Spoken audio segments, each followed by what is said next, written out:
ہماری خداوند یسوع کی انجیل مقدس متی کے مطابق اس کا پہلا باب پہلی 17 آیات۔ ابراہیم سے اسحاق پیدا ہوا اور اسحاق سے یعقوب پیدا ہوا اور یعقوب سے یہودا اور اس کے بھائی پیدا ہوئے اور یہودا سے فارس اور زار تامار سے پیدا ہوئے اور فارس سے ہزرون پیدا ہوا اور ہزرون سے آرام پیدا ہوا اور آرام سے امی ناداب پیدا ہوا اور امی ناداب سے نخشون پیدا ہوا اور نخشون سے سلمون پیدا ہوا اور سلمون سے بوئس رحاب سے پیدا ہوا اور بوئس سے عبید راؤت سے پیدا ہوا اور عبید سے یسی پیدا ہوا اور یسی سے داؤد بادشاہ پیدا ہوا اور داؤد سے سلیمان اس عورت سے پیدا ہوا جو اوریا کی بیوی رہ چکی تھی اور سلیمان سے رہبام پیدا ہوا اور رہبام سے ابیہ پیدا ہوا اور ابیہ سے آسا پیدا ہوا اور آسا سے یوشافات پیدا ہوا اور یوشافات سے یورام پیدا ہوا اور یورام سے عزیہ پیدا ہوا اور عزیہ سے یوتام پیدا ہوا اور یوتام سے آحاز پیدا ہوا اور آحاز سے حزقیہ پیدا ہوا اور حزقیہ سے منصے پیدا ہوا اور منصے سے آمون پیدا ہوا اور آمون سے یوسیہ پیدا ہوا اور یوشیہ سے یکنیہ اور اس کے بھائی جلاوطن ہو کر بابل جانے کے زمانے میں پیدا ہوئے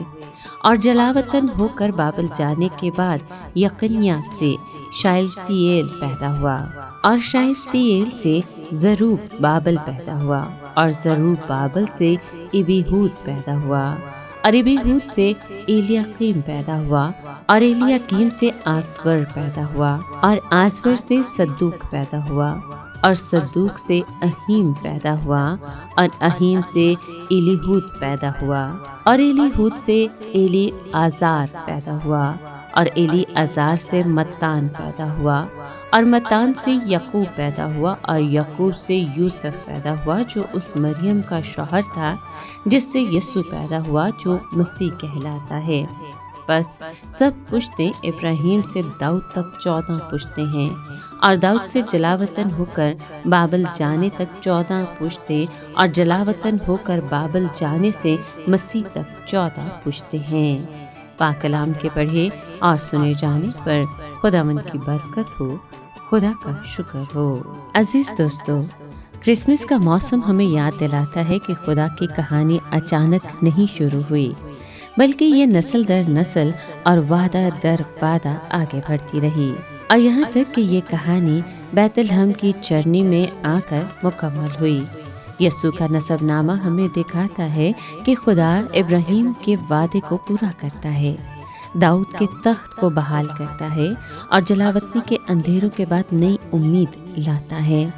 اس نسب نامے میں وفادار بھی ہیں اور کمزور بھی، بادشاہ بھی ہیں اور شکست خوردہ لوگ بھی، راحت کی مثالیں بھی ہیں اور گہری کمزوریاں بھی۔ یہ اس بات کا اعلان ہے کہ مسیح ہر طرح کے لوگوں کے لیے آیا۔ نسب نامہ کہتا ہے کہ خدا انسانی تاریخ میں شامل ہوتا ہے، انسان کی کہانی کو اپنا بنا لیتا ہے اور ہماری کمزوریوں کے اندر سے نجات کی راہ نکالتا ہے۔ کرسمس وہ لمحہ ہے جب خدا نے تاریخ میں داخل ہو کر کہا کہ میں تمہاری نسلوں، تمہاری کہانیوں، تمہاری مشکلات اور تمہارے زخموں کا خدا ہوں۔ یسوع کا نسب نامہ ہمیں سکھاتا ہے کہ کوئی ماضی ایسا نہیں جسے خدا مستقبل نہ بنا سکے، کوئی خاندان ایسا نہیں جس میں خدا نجات کی روشنی نہ لا سکے، کوئی زندگی ایسی نہیں جو خدا کے منصوبے سے باہر ہو۔ اسی لیے کرسمس امید کا دن ہے، وہ دن جب خدا انسان کے خاندان میں شامل ہوا تاکہ انسان کو آسمان کے خاندان میں شامل کر سکے۔